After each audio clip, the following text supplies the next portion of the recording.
on the 103rd Amendment Act to the Constitution of India, which for the very first time in the history of this country introduced the category of economically weaker section for reservation. This amendment received the President's assent on 12th January 2019, and it provides a 10% reservation in the areas of education and employment. We will talk about the reservation provision added through this amendment to the Fundamental Rights chapter, the eligibility criteria to qualify as economically weaker section, and the process of certification through this lecture. Now, this is the official Gazette notification of the 103rd Amendment made by the Government of India. This notification comprises of 3 sections. Section 1 is the title and commencement. Section 2 contains amendment of Article 15, and Section 3 comprises of amendment to Article 16. I have mentioned the link of the full Gazette notification in the description box. Now, the single most important change that the 103rd Amendment effects is with regard to reservation, more precisely categories of reservation.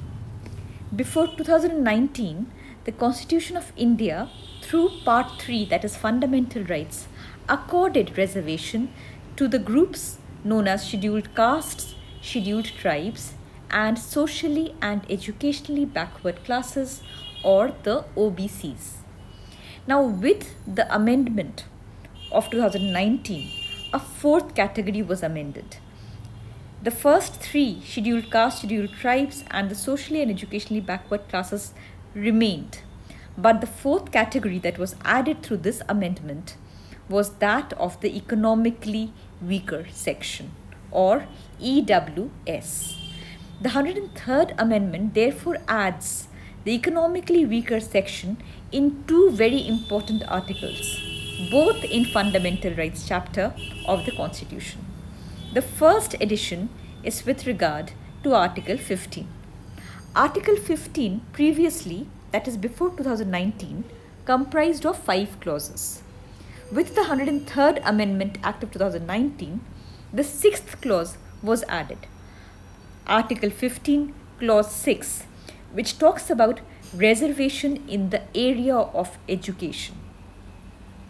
Thus, Article 15, Clause 6 provides that the economically weaker section is to be provided reserved seat in the matter of their admission to educational institutions, whether public or private.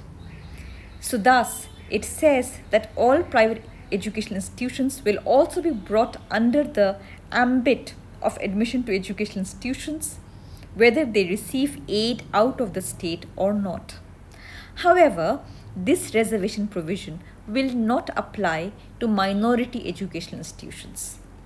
Thus, Article 15, Clause 6 provides for reservation of the economically weaker section of citizens.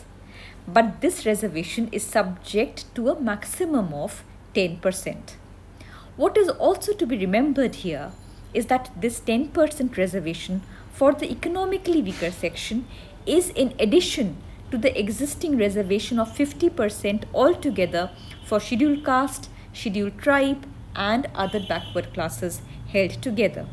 Thus, the EWS 10% reservation is over and above, so is in addition to the existing 50% reservation of the SC, ST, and OBC. Now, the next article to which the 103rd Amendment Act makes a change is Article 16. And Article 16, again before 2019, comprised of 5 clauses. With the 103rd Amendment Act, the 6th clause was added. Article 16, Clause 6, which provides security of employment or appointment to a public office for the economically weaker section of citizen. Looking closely, the reservation here is only in the case of public employment or appointment. Thus, an economically weaker section candidate cannot claim protection with regard to a private sector employment under this clause. Thus, to be noted here is that Article 16 Clause 6 provides for reservation of the economically weaker section to public employment.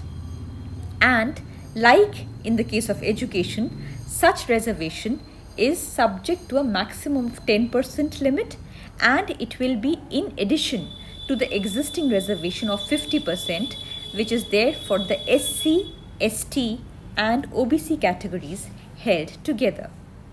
Thus, the 103rd Amendment Act of 2019 provides for a separate category of economically weaker section.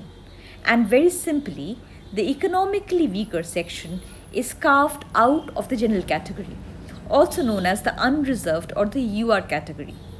It is a category reservation over and above that provided to the SC, ST and OBCs held together. So who can be called an EWS candidate? This is applicable, of course, to the twin areas of education and employment. To understand as to who can benefit from the 6 clauses of Articles 15 and 16, we will have to test the eligibility.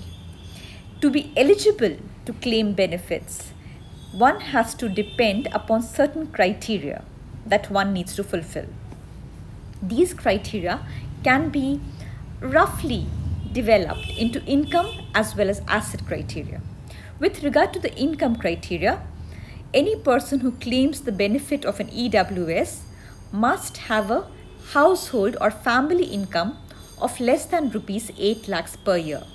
So this income category is applicable to not only his own or her own individual income, but to that person's income along with the income of other members of his or her household. In case of asset criteria, there are a number of yardsticks, in fact 4 yardsticks to be precise. The first is he or she or any member of his or her family may have agricultural land which is either 5 acres or less than it. Besides, the size of house where he or she resides should be either 1000 square feet or less. The residential plot in a municipal area that he or she holds should be 100 yards or less. If the residential plot is, however, in a non-notified municipal area, then that should be of 200 yards or less. Thus, the candidate claiming benefit under the economically weaker section or EWS category must ensure that he or she fulfills all of the 5 mentioned criteria. Now, what is also important here is to understand that the economic status of the individual claiming benefit under these 5 criteria is assessed together with that of his or her families. So the definition of family is very important. Who is family? To understand this, let's take an example. Say this is you. Your parents will be your family. Now, if you have siblings who are less than 18 years of age, they will also be considered your family. Your spouse will be considered family, and your children who are less than 18 years of age will be considered family. So thus, now that we know the definition of family, if we fulfill the criteria mentioned under the EWS certification process, we may now apply to the concerned authority, issuing authority, for the issual of EWS certificate. The EWS certificate issuing authorities are the district magistrate, the presidency magistrate, revenue officer or the subdivisional officer. Any of their offices may be accessed which is nearest to you with regard to obtaining the EWS certificate. The link of the Government of India Office Memorandum, which includes this application format dated 31st January 2019, has also been mentioned in the description box should you wish to look at it or avail of it. Thus, the EWS, the economically weaker section, is perhaps one of the most important categories of reservation under the 103rd Amendment Act of 2019.